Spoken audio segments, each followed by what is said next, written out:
हाँ जी, 10वीं क्लास के प्यारे विद्यार्थियों, अपना इकनॉमिक्स का पहला चैप्टर चल रहा है। इस वीडियो च मैं हुण उस तो नैक्सट है जिहड़ा वो स्टार्ट करन लगी हाँ। कल आपां जिहड़ा टॉपिक छड्डिया सी पूंजी निर्माण के प्रकार करके छड्डिया सी, ते हुण अज आपां स्टार्ट करना है छुपी हुई बेरोज़गारी। छुपी हुई बेरोज़गारी की है? जिवें उहदे नाम तो ही क्लीयर है भी जिहड़ी दिखाई नहीं दे रही। छुपी हुई बेरोज़गारी टॉपिक करन तो पहला सानू ये पता होना चाहिए भी बेरोज़गारी की है। बेरोज़गारी की हुंदी है भी जदों साडे कोले कोई कामकार नहीं हैगा, असी कोई कामकार नहीं कर रहे, पैसे नहीं कमा रहे, उहनूं कहंदे ने बेरोज़गारी। इहदे विच अगे बेरोज़गारियां कई तरह दीयां हुंदियां ने। सब तो पहलां आपां करन लगे हां छुपी हुई बेरोज़गारी।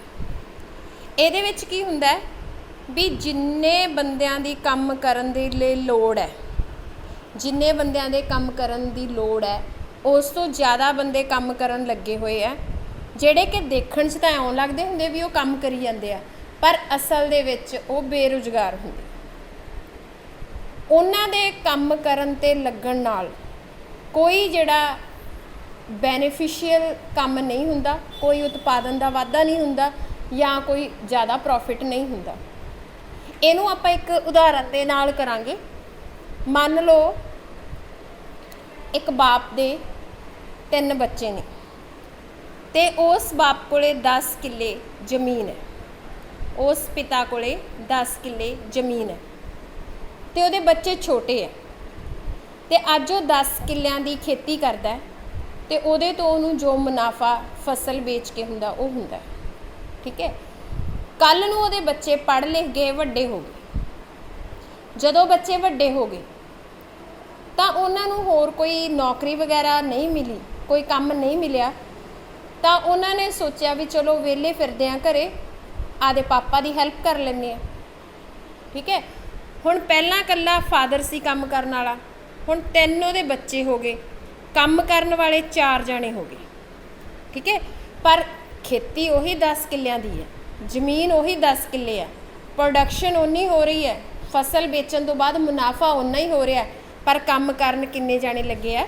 4 जाने। एक जाने नाल भी उही फायदा सीगा ते 4 जाने नाल भी।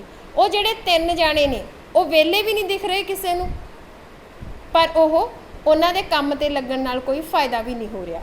ये है साडी छुपी हुई बेरोज़गारी, जिहड़ी दिखाई नहीं दिंदी पर असल दे विच वो लोग बेरोज़गार हुंदे ने। इंग्लिश दे विच आपां इहनूं डिसगाइज्ड अनएम्पलॉयमेंट दा नाम दिंदे। हाँ जी, हुण इहदे विच की हैगा भी जदों लोग इस तरह करके वेले हो जाते हैं, उन्होंने काम करन नूं नहीं मिलता, तो वो अक्सर ही अपने पिता पुरखी काम दे विच पै जाते हैं, जिहदे करके वो बेरोज़गारी है जिहड़ी वैसे तो हिडन हुंदी है, दिखाई नहीं दिंदी, पर असल दे विच वो बेरोज़गार हुंदे। हुण नैक्सट टॉपिक है अपना पूर्ण रोज़गार। पूर्ण रोज़गार की है? पूर्ण रोज़गार की है? जे तां आपां अपनी आम भाषा दे विच कहना होवे, किसी नूं पुछना होवे भी पूर्ण रोज़गार की है, मान लो मैं तुहानूं पुछां क्लास दे विच, मैं तुहानूं पुछदी हां भी पूर्ण रोज़गार दस। पूर्ण दा सानूं पता है भी पूर्ण दा मतलब हुंदा पूरा, ते रोज़गार हुंदा कोई काम जिहदे तो असीं कमाई करदे हां।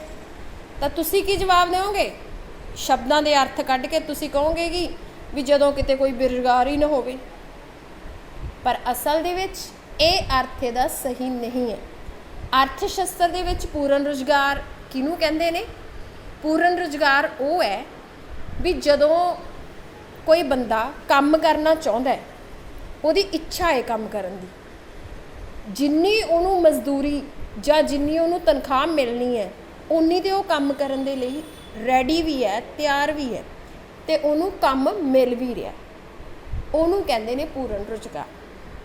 पर जे मान लो बंदे नूं काम भी मिल रहा पर वो काम करना ही नहीं चाहता, ठीक है, तो उन्होंने भी नहीं आपां पूर्ण रोज़गार कहांगे। जां फिर बंदा काम करना चाहता है पर जिन्नी तनख्वाह ते काम करना चाहता उन्नी तनख्वाह नहीं उन्होंने मिल रही, काम तो मिल गया पर पैसे उन्ने नहीं मिल रहे, उन्होंने भी नहीं आपां पूर्ण रोज़गार कहांगे। इस पूर्ण रोज़गार दे विच भी कई तरह दीयां जिहड़ियां बेरोज़गारियां सानूं मिलदियां ने। हुण असीं पहलां एक बारी इहदी डेफिनेशन कर लैंदे हां प्रोफैसर लर्नर दी ਉਹ ਕੀ ਕਹਿੰਦਾ ਹੈ, ਕਹਿੰਦਾ ਪੂਰਨ ਰੁਜ਼ਗਾਰ ਉਹ ਹਾਲਾਤ ਹੈ ਜਿਸ 'ਚ ਉਹ ਸਾਰੇ ਲੋਕ ਜੋ ਮਜ਼ਦੂਰੀ ਦੀਆਂ ਵਰਤਮਾਨ ਦਰਾਂ 'ਤੇ ਕੰਮ ਕਰਨ ਦੇ ਇੱਛੁਕ ਹੋਣ ਅਤੇ ਉਹਨਾਂ ਨੂੰ ਬਿਨਾਂ ਕਿਸੇ ਔਕੜ ਦੇ ਕੰਮ ਮਿਲ ਜਾਵੇ। ਮਤਲਬ ਉਹੀ ਹੈ, ਸਿਰਫ ਇਹ ਡੈਫੀਨੇਸ਼ਨ ਹੈ ਜਿਹੜੀ ਅਸੀਂ ਯਾਦ ਕਰਨੀ ਹੈ ਵੀ ਜਿਹੜੇ ਬੰਦੇ ਕੰਮ ਕਰਨ ਦੇ ਲਈ ਤਿਆਰ ਨੇ ਅਤੇ ਜੋ ਉਹਨਾਂ ਨੂੰ ਮਜ਼ਦੂਰੀ ਮਿਲ ਰਹੀ ਆ ਉਸੇ 'ਤੇ ਕੰਮ ਕਰਨ ਨੂੰ ਤਿਆਰ ਨੇ ਅਤੇ ਬਿਨਾਂ ਕਿਸੇ ਮਿਹਨਤ ਮੁਸ਼ੱਕਤ ਦੇ ਆਸਾਨੀ ਦੇ ਨਾਲ ਉਹਨਾਂ ਨੂੰ ਕੰਮ ਮਿਲ ਰਿਹਾ, ਉਹਨੂੰ ਕਹਿੰਦੇ ਨੇ ਪੂਰਨ ਰੁਜ਼ਗਾਰ।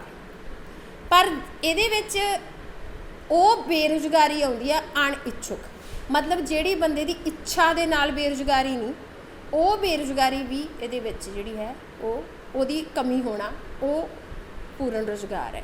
ਮਤਲਬ ਜੇ ਬੰਦਾ ਇੱਛਾ ਦੇ ਨਾਲ ਬੇਰੁਜ਼ਗਾਰ ਹੈ, ਉਹ ਇਹਦੇ ਵਿੱਚ ਆਪਾਂ ਜੇ ਕਹੀਏ ਵੀ ਬੇਰੁਜ਼ਗਾਰ ਹੈ ਜੀ, ਪਰ ਬੰਦੇ ਦੀ ਆਪਦੀ ਇੱਛਾ, ਉਹਨੂੰ ਕੰਮ ਤਾਂ ਮਿਲ ਰਿਹਾ, ਜਿਹੜੀਆਂ ਮੌਜੂਦਾ ਦਰਾਂ ਨੇ ਉਹ ਵੀ ਸਹੀ ਨੇ, ਉਹਨੂੰ ਜਿਹੜੀ ਮਜ਼ਦੂਰੀ ਮਿਲਣੀ ਹੈ ਉਹ ਵੀ ਸਹੀ ਹੈ, ਪਰ ਬੰਦਾ ਕੰਮ ਕਰਨ ਨੂੰ ਤਿਆਰ ਨਹੀਂ ਹੈਗਾ, ਤਾਂ ਉਹਨੂੰ ਅਸੀਂ ਬੇਰੁਜ਼ਗਾਰੀ ਇਸ ਵਿੱਚ ਨਹੀਂ ਲਵਾਂਗੇ। ਅਸੀਂ ਸਿਰਫ ਇਹਦੇ ਵਿੱਚ ਉਹ ਬੇਰੁਜ਼ਗਾਰੀ ਦੀ ਕਮੀ ਦੇਖਾਂਗੇ ਵੀ ਉਹ ਬੇਰੁਜ਼ਗਾਰੀ ਨਹੀਂ ਹੋਣੀ ਚਾਹੀਦੀ ਵੀ ਜਿਹੜੀ ਬੰਦਾ ਮਤਲਬ ਕੰਮ ਕਰਨਾ ਚਾਹੁੰਦਾ ਪਰ ਉਹਨੂੰ ਕੰਮ ਮਿਲ ਨਹੀਂ ਰਿਹਾ, ਠੀਕ ਹੈ, ਅਤੇ ਉਹ ਕੰਮ ਤਾਂ ਕਰਨਾ ਚਾਹੁੰਦਾ ਪਰ ਕੰਮ ਨਾ ਮਿਲਣ ਕਰਕੇ ਬੇਰੁਜ਼ਗਾਰ ਹੈ। ਜੇ ਉਹ ਬੇਰੁਜ਼ਗਾਰੀ ਹੈ ਤਾਂ ਉਹਨੂੰ ਅਸੀਂ ਪੂਰਨ ਰੁਜ਼ਗਾਰ ਨਹੀਂ ਕਹਾਂਗੇ। ਅੱਗੇ ਆ ਗਿਆ ਜੀ, ਹਾਂਜੀ, ਪੂਰਨ ਰੁਜ਼ਗਾਰ ਜੇ ਹੈ ਤਾਂ ਉਹਦੇ ਵਿੱਚ ਵੀ ਕੁਛ ਜਿਹੜੀਆਂ ਬੇਰੁਜ਼ਗਾਰੀਆਂ ਪਾਈਆਂ ਜਾਂਦੀਆਂ ਨੇ, ਜਿਵੇਂ ਸਭ ਤੋਂ ਪਹਿਲਾਂ ਹੈਗੀ ਹੈ ਇੱਛੁਕ। ਇੱਛੁਕ ਕੀ ਹੁੰਦੀ ਹੈ ਵੀ ਜਿਵੇਂ ਮੰਨ ਲਓ ਕੋਈ ਬੰਦਾ ਕੰਮ ਕਰਨਾ ਵੀ ਉਹਨੂੰ ਹੁਣ ਕੰਮ ਤਾਂ ਮਿਲ ਰਿਹਾ, ਜਿਹੜੀਆਂ ਮੌਜੂਦਾ ਦਰਾਂ ਚੱਲ ਰਹੀਆਂ ਨੇ, ਮਜ਼ਦੂਰੀ ਚੱਲ ਰਹੀ ਆ, ਉਸ 'ਤੇ ਉਹਨੂੰ ਕੰਮ ਮਿਲ ਰਿਹਾ, ਪਰ ਉਹ ਆਪਦੀ ਮਰਜ਼ੀ ਦੇ ਨਾਲ ਕਹਿ ਦਿੰਦਾ ਵੀ ਆਪਾਂ ਨੂੰ ਕੰਮ ਕਰਨ ਦੀ ਕੀ ਲੋੜ ਹੈ, ਪਿਓ ਕਮਾਉਂਦਾ, ਆਪਾਂ ਵਿਹਲੇ ਬਹਿ ਜਾਂਗੇ, ਠੀਕ ਹੈ। ਉਹਦੇ ਕੋਲ ਸੋਰਸ ਆਫ ਇਨਕਮ ਹੀ ਉਹਦੇ ਫਾਦਰ ਦੇ ਇੰਨੇ ਨੇ, ਉਹਨੂੰ ਪ੍ਰੋਪਰਟੀ ਇੰਨੀ ਬਣਾ ਕੇ ਦੇ ਰੱਖੀ ਹੈ, ਉਹ ਕਹਿੰਦਾ ਵੀ ਮੈਨੂੰ ਤਾਂ ਮੇਰੇ ਲਈ ਆਰਾਮ ਚੰਗਾ। ਇਹ ਹੁੰਦੀ ਹੈ ਸਾਡੀ ਇੱਛੁਕ ਬੇਰੁਜ਼ਗਾਰੀ, ਜਿਹੜੀ ਅਸੀਂ ਆਪਣੀ ਮਰਜ਼ੀ ਨਾਲ ਅਪਣਾਈ ਹੋਈ ਹੈ, ਠੀਕ ਹੈ। ਦੂਜੀ ਆ ਗਈ ਸੰਘਰਸ਼ਾਤਮਕ ਬੇਰੁਜ਼ਗਾਰੀ। ਇਹਦੇ ਵਿੱਚ ਕੀ ਹੁੰਦਾ ਵੀ ਮੰਨ ਲਓ ਇੱਕ ਫੈਕਟਰੀ ਦੇ ਵਿੱਚ ਤੁਸੀਂ ਕੰਮ ਕਰਦੇ ਹੋ, ਕੋਈ ਦਿਨ ਐਸਾ ਆਉਂਦਾ ਵੀ ਉੱਥੇ ਕੱਚਾ ਮਾਲ ਹੈ ਜਿਹੜਾ ਪਹੁੰਚ ਨਹੀਂ ਪਾਉਂਦਾ। ਜਦੋਂ ਕੱਚਾ ਮਾਲ ਹੈ ਨਹੀਂ ਤਾਂ ਤੁਸੀਂ ਕੰਮ ਕਿਵੇਂ ਕਰੋਗੇ, ਕੰਮ ਚੱਲੂਗਾ ਕਿਵੇਂ? ਫਿਰ ਤੁਸੀਂ ਬੇਰੁਜ਼ਗਾਰ ਹੋ ਜਾਂਦੇ। ਅਗਲਾ ਤੁਹਾਨੂੰ ਕਹਿੰਦਾ ਵੀ ਚੱਲ ਵੀ ਅੱਜ ਤੂੰ ਵਾਪਸ ਚਲਿਆ ਜਾ ਘਰੇ, ਕਿਉਂਕਿ ਕੱਚਾ ਮਾਲ ਹੈ ਨਹੀਂ, ਇੱਥੇ ਕੰਮ ਹੈ ਨਹੀਂਗਾ, ਅਤੇ ਤੂੰ ਘਰੇ ਬੈਠ ਅੱਜ, ਠੀਕ ਹੈ। ਅਤੇ ਦੂਸਰੀ ਗੱਲ, ਜਿਵੇਂ ਮੰਨ ਲਓ ਵੀ ਜਿਹੜੇ ਮਜ਼ਦੂਰ ਨੇ ਉਹ ਇੱਧਰ ਉੱਧਰ ਹੋ ਗਏ, ਕਿਤੇ ਚਲੇ ਗਏ ਵਾਪਸ, ਜਿਵੇਂ ਹੁਣ ਕਰੋਨਾ ਦੇ ਵਿੱਚ ਵਾਪਸ ਬਿਹਾਰ ਯੂਪੀ ਵਗੈਰਾ ਚਲੇ ਗਏ ਸੀਗੇ ਲੋਕ, ਠੀਕ ਹੈ, ਕੰਮ ਛੱਡ ਕੇ, ਜਾਂ ਫਿਰ ਤੁਹਾਨੂੰ ਮੌਕਾ ਹੀ ਘੱਟ ਮਿਲ ਰਿਹਾ, ਰੁਜ਼ਗਾਰ ਦੇ ਮੌਕੇ ਹੀ ਘੱਟ ਮਿਲ ਰਹੇ ਨੇ, ਠੀਕ ਹੈ। ਜਾਂ ਫਿਰ ਤੁਸੀਂ ਕੰਮ ਕਰਨ ਗਏ, ਤੁਹਾਡੇ ਜਾਂਦਿਆਂ ਨੂੰ ਮਸ਼ੀਨ ਟੁੱਟ ਗਈ, ਜਿਹੜੀ ਮਸ਼ੀਨ 'ਤੇ ਤੁਸੀਂ ਕੰਮ ਕਰਨਾ ਉਹਦੀ ਕੋਈ ਪ੍ਰੋਬਲਮ ਹੋ ਗਈ, ਉਹ ਖ਼ਰਾਬ ਹੋ ਗਈ, ਫਿਰ ਤੁਹਾਨੂੰ ਉੱਥੇ ਵਾਪਸ ਮੁੜਨਾ ਪਿਆ। ਉਸ ਦਿਨ ਦੀ ਤੁਹਾਨੂੰ ਜਿਹੜਾ ਹੈ ਬੇਰੁਜ਼ਗਾਰੀ, ਉਸ ਦਿਨ ਦੇ ਲਈ ਤੁਸੀਂ ਬੇਰੁਜ਼ਗਾਰ ਹੋ ਗਏ, ਜਾਂ ਜਿੰਨੇ ਦਿਨ ਤੁਹਾਡੀ ਮਸ਼ੀਨ ਹੈ ਜਿਹੜੀ ਠੀਕ ਨਹੀਂ ਹੁੰਦੀ, ਓਨੇ ਦਿਨਾਂ ਲਈ ਤੁਸੀਂ ਬੇਰੁਜ਼ਗਾਰ ਹੋ ਗਏ। ਇਸ ਬੇਰੁਜ਼ਗਾਰੀ ਨੂੰ ਫ੍ਰਿਕਸ਼ਨਲ ਅਨਇੰਪਲੋਇਮੈਂਟ ਜਾਂ ਸੰਘਰਸ਼ਾਤਮਕ ਬੇਰੁਜ਼ਗਾਰੀ ਕਹਿੰਦੇ ਨੇ। ਅਗਲੀ ਆ ਗਈ ਤੀਜੀ ਸਾਡੀ ਮੌਸਮੀ ਬੇਰੁਜ਼ਗਾਰੀ, ਜਿਹੜੀ ਜਿਵੇਂ ਮੰਨ ਲਓ ਕੋਈ ਫੈਸ਼ਨ ਦੇ ਬਦਲਣ ਕਰਕੇ, ਜਾਂ ਫਿਰ ਲੋਕਾਂ ਦੇ ਇੰਟਰਸਟ ਦੀ ਵਜ੍ਹਾ ਕਰਕੇ, ਜਾਂ ਫਿਰ ਮੌਸਮ ਦੇ ਬਦਲਣ ਕਰਕੇ ਬੇਰੁਜ਼ਗਾਰੀ ਹੋ ਜਾਂਦੀ ਹੈ। ਮੰਨ ਲਓ ਬਰਫ਼ ਹੈ, ਬਰਫ਼ ਹੁਣ ਸਰਦੀਆਂ ਦੇ ਵਿੱਚ ਓਨੀ ਲੋੜ ਨਹੀਂ ਹੁੰਦੀ ਜਿੰਨੀ ਗਰਮੀਆਂ 'ਚ ਲੋੜ ਹੁੰਦੀ ਹੈ। ਆਈਸਕ੍ਰੀਮ ਹੈ, ਸਰਦੀਆਂ ਦੇ ਵਿੱਚ ਓਨੀ ਜ਼ਰੂਰਤ ਨਹੀਂ ਹੁੰਦੀ ਜਿੰਨੀ ਗਰਮੀਆਂ 'ਚ ਜ਼ਰੂਰਤ ਹੁੰਦੀ ਹੈ। ਸੋ ਜਿਹੜੇ ਲੋਕ ਆਈਸਕ੍ਰੀਮ ਜਾਂ ਬਰਫ਼ ਬਣਾਉਣ ਦੇ ਕਾਰਖਾਨੇ ਦੇ ਵਿੱਚ ਲੱਗੇ ਨੇ, ਉਹ ਸਰਦੀਆਂ ਦੇ ਵਿੱਚ ਆ ਕੇ ਬੇਰੁਜ਼ਗਾਰ ਹੋ ਜਾਂਦੇ ਆ, ਠੀਕ ਹੈ। ਤਾਂ ਇਸ ਤਰ੍ਹਾਂ ਕਰਕੇ ਜਿਹੜੇ ਮਤਲਬ ਲੋਕ ਕੋਈ ਮਤਲਬ ਗੀਜ਼ਰ ਵਗੈਰਾ ਬਣਾਉਣ ਵਾਲੀ ਫੈਕਟਰੀ ਦੇ ਵਿੱਚ, ਜਾਂ ਫਿਰ ਗੀਜ਼ਰ ਰਿਪੇਅਰ ਕਰਨ ਵਾਲੇ ਥਾਂ 'ਤੇ ਕੰਮ ਕਰਦੇ ਨੇ, ਉਹ ਗਰਮੀਆਂ ਦੇ ਵਿੱਚ ਬੇਰੁਜ਼ਗਾਰ ਹੋ ਜਾਂਦੇ ਨੇ। ਇਹਨੂੰ ਅਸੀਂ ਕਹਿੰਦੇ ਹਾਂ ਮੌਸਮੀ ਬੇਰੁਜ਼ਗਾਰੀ। ਨੈਕਸਟ ਸਾਡੀ 4th ਨੰਬਰ 'ਤੇ ਆ ਗਈ ਸੰਰਚਨਾਤਮਕ ਬੇਰੁਜ਼ਗਾਰੀ, ਸਟਰਕਚਰਲ ਅਨਇੰਪਲੋਇਮੈਂਟ। ਇਹਦੇ ਵਿੱਚ ਕੀ ਹੁੰਦਾ, ਇਹਦੇ ਵਿੱਚ ਜਿਹੜਾ ਦੇਸ਼ ਦੇ ਸਿਸਟਮ ਦੇ ਵਿੱਚ ਜਦੋਂ ਕੋਈ ਬਦਲਾਵ ਆਉਂਦਾ, ਉਹਦੇ ਕਰਕੇ ਬੇਰੁਜ਼ਗਾਰੀ ਹੁੰਦੀ ਹੈ। ਮੰਨ ਲਓ ਕਿਸੇ ਚੀਜ਼ ਨੂੰ ਆਪਣਾ ਦੇਸ਼ ਕਿਸੇ ਹੋਰ ਦੇਸ਼ ਨੂੰ ਵੇਚ ਰਿਹਾ, ਵਪਾਰ ਕਰ ਰਿਹਾ, ਉਹਦਾ ਨਿਰਯਾਤ ਕਰ ਰਿਹਾ, ਅਤੇ ਹੁਣ ਵੀ ਆਪਣੀ ਕੰਟਰੀ ਨੂੰ, ਆਪਣੇ ਜਿਹੜੀ ਹੈ ਉੱਪਰਲਾ ਡਿਪਾਰਟਮੈਂਟ ਆ, ਉਹਨੂੰ ਇਹ ਲੱਗਿਆ ਵੀ ਇਸ ਚੀਜ਼ ਨੂੰ ਇੰਨਾ ਭੇਜਣ ਦੀ ਜਾਂ ਇਹਦਾ ਨਿਰਯਾਤ ਕਰਨ ਦੀ ਜ਼ਰੂਰਤ ਨਹੀਂ, ਇਹਦੇ 'ਚ ਆਪਾਂ ਕੁਛ ਚੇਂਜਸ ਕਰਦੇ ਹਾਂ, ਹੁਣ ਕੋਈ ਹੋਰ ਚੀਜ਼ ਦਾ ਜਿਹੜਾ ਨਿਰਯਾਤ ਵਧਾਉਂਦੇ ਹਾਂ, ਤਾਂ ਉਹਦੇ ਕਰਕੇ ਜਿਹੜੀ ਬੇਰੁਜ਼ਗਾਰੀ ਹੁੰਦੀ ਆ ਉਹਨੂੰ ਕਹਿੰਦੇ ਨੇ ਸੰਰਚਨਾਤਮਕ ਬੇਰੁਜ਼ਗਾਰੀ ਜਾਂ ਸਟਰਕਚਰਲ ਅਨਇੰਪਲੋਇਮੈਂਟ। ਨੈਕਸਟ ਆ ਗਈ ਸਾਡੀ ਤਕਨੀਕੀ ਬੇਰੁਜ਼ਗਾਰੀ। ਜਿਹੜੀ ਅੱਜ ਕੱਲ੍ਹ ਕਈ ਵਾਰੀ ਹਾਈਟੈਕ ਜ਼ਮਾਨੇ ਦੇ ਵਿੱਚ ਆ ਜਾਂਦੀ ਹੈ ਵੀ ਜਿਹੜੀਆਂ ਕੋਈ ਨਵੀਆਂ ਮਸ਼ੀਨਾਂ ਆ ਜਾਂਦੀਆਂ ਨੇ ਤੇ ਜਿਹੜੇ ਪੁਰਾਣੇ ਮਜ਼ਦੂਰ ਨੇ ਜਾਂ ਪੁਰਾਣੇ ਕੰਮ ਕਰਨ ਵਾਲੇ ਨੇ ਜੇ ਉਹਨਾਂ ਨੂੰ ਟ੍ਰੇਨਿੰਗ ਨਹੀਂ ਦਿੰਦੇ ਤਾਂ ਉਹਨਾਂ ਨੂੰ ਉਹ ਚਲਾਉਣੀਆਂ ਨਹੀਂ ਆਉਂਦੀਆਂ, ਜਿਹਦੇ ਕਰਕੇ ਉਹ ਬੇਰੁਜ਼ਗਾਰ ਹੋ ਜਾਂਦੇ ਨੇ। ਜਾਂ ਫਿਰ ਜਦੋਂ ਪਹਿਲਾਂ ਹੱਥੀਂ ਕੰਮ ਹੁੰਦਾ ਸੀ, ਜਿਹੜੇ ਮਜ਼ਦੂਰ ਹੱਥੀਂ ਕੰਮ ਕਰਦੇ ਸੀ ਉਹਨਾਂ ਦੀ ਥਾਂ ਤੇ ਇੱਕ ਮਸ਼ੀਨ ਹੈ ਜਿਹੜੀ 100 ਜਾਂ ਹਜ਼ਾਰਾਂ ਦੇ ਵਿੱਚ ਬੰਦਿਆਂ ਦੇ ਥਾਂ ਤੇ ਕੰਮ ਕਰਦੀ ਹੈ, ਤਾਂ ਉਹਨੇ ਬੰਦੇ ਜਿਹੜੇ ਬੇਰੁਜ਼ਗਾਰ ਹੋ ਜਾਂਦੇ ਨੇ। ਇਸ ਤਰ੍ਹਾਂ ਦੀ ਬੇਰੁਜ਼ਗਾਰੀ ਨੂੰ ਤਕਨੀਕੀ ਬੇਰੁਜ਼ਗਾਰੀ ਕਿਹਾ ਜਾਂਦਾ ਹੈ। ਇਹਨਾਂ ਬੇਰੁਜ਼ਗਾਰੀਆਂ ਦੇ ਹੋਣ ਦੇ ਬਾਵਜੂਦ ਵੀ ਜਿਹੜੀ ਹੈਗੀ ਹੈ ਇਹ ਇੰਨੀਆਂ ਬੇਰੁਜ਼ਗਾਰੀਆਂ ਹੈ, ਜੇ ਫਿਰ ਵੀ ਅਣਇੱਛੁਕ ਬੇਰੁਜ਼ਗਾਰੀ ਨਹੀਂ ਹੈਗੀ ਤਾਂ ਉਹਦੇ ਵਿੱਚ ਉਸ ਨੂੰ ਪੂਰਨ ਜਿਹੜਾ ਰੁਜ਼ਗਾਰ ਕਿਹਾ ਜਾਂਦਾ ਹੈ। ਪਰ ਇਹ ਬੇਰੁਜ਼ਗਾਰੀਆਂ ਨਹੀਂ ਹੋਣੀਆਂ ਚਾਹੀਦੀਆਂ ਜਿਹੜੀਆਂ ਕਿ ਸਾਡੀ ਇੱਛਾ ਦੇ ਖਿਲਾਫ ਨੇ, ਵੀ ਅਸੀਂ ਕੰਮ ਕਰਨਾ ਚਾਹੁੰਦੇ ਹਾਂ ਪਰ ਸਾਨੂੰ ਕੰਮ ਨਹੀਂ ਮਿਲ ਰਿਹਾ। ਜੇ ਉਹ ਬੇਰੁਜ਼ਗਾਰੀ ਹੈ ਤਾਂ ਉਹਨੂੰ ਪੂਰਨ ਰੁਜ਼ਗਾਰ ਨਹੀਂ ਕਿਹਾ ਜਾਊਗਾ। ਜੇ ਅਣਇੱਛੁਕ ਬੇਰੁਜ਼ਗਾਰੀ ਨਹੀਂ ਹੈਗੀ ਤਾਂ ਸਮਝ ਲਓ ਪੂਰਨ ਰੁਜ਼ਗਾਰ ਹੈ। ਅਗਲਾ ਜਿਹੜਾ ਸਾਡਾ ਟੌਪਿਕ ਹੈ ਜੀ ਉਹ ਹੈਗਾ ਮੁਦਰਾ ਸਫੀਤੀ। ਮੁਦਰਾ ਸਫੀਤੀ ਸ਼ਬਦ ਸੁਣਨ ਨੂੰ ਕਾਫੀ ਡਿਫਿਕਲਟ ਲੱਗਦਾ ਹੈ, ਤਾਂ ਮੁਦਰਾ ਸਫੀਤੀ ਕੀ ਹੈ?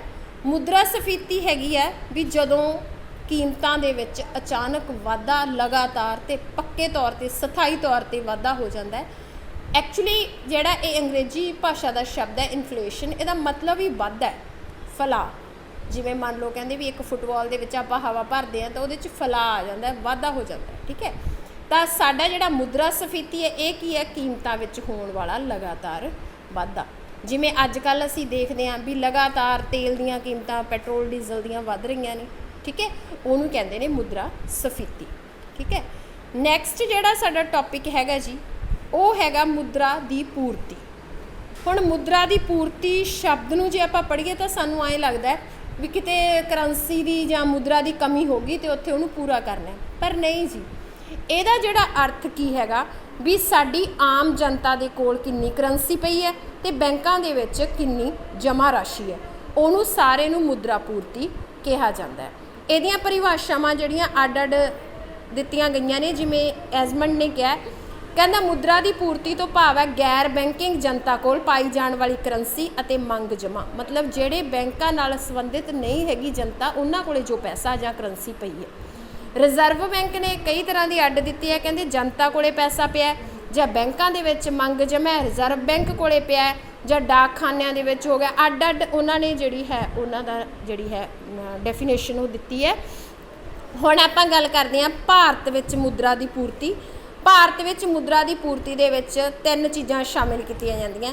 ਪਹਿਲੀ ਹੈਗੀ ਹੈ ਵੀ ਜਿਹੜੀ ਜਨਤਾ ਦੇ ਕੋਲੇ ਕਰੰਸੀ ਨੋਟ ਜਾਂ ਸਿੱਕੇ ਪਏ ਆ, ਜਿਹਦੇ ਵਿੱਚ ਕੋਈ ਸਰਕਾਰੀ ਬੈਂਕਾਂ ਜਾਂ ਸਹਿਕਾਰੀ ਬੈਂਕਾਂ ਜਾਂ ਖਜ਼ਾਨੇ ਵਿੱਚ ਪਈ ਜਿਹੜੀ ਰਾਸ਼ੀ ਹੈ ਉਹਨੂੰ ਨਹੀਂ ਇਨਕਲੂਡ ਕਰਨਾ, ਆਮ ਜਨਤਾ ਦੀ ਨੂੰ ਇਨਕਲੂਡ ਕਰਨਾ ਸਿਰਫ।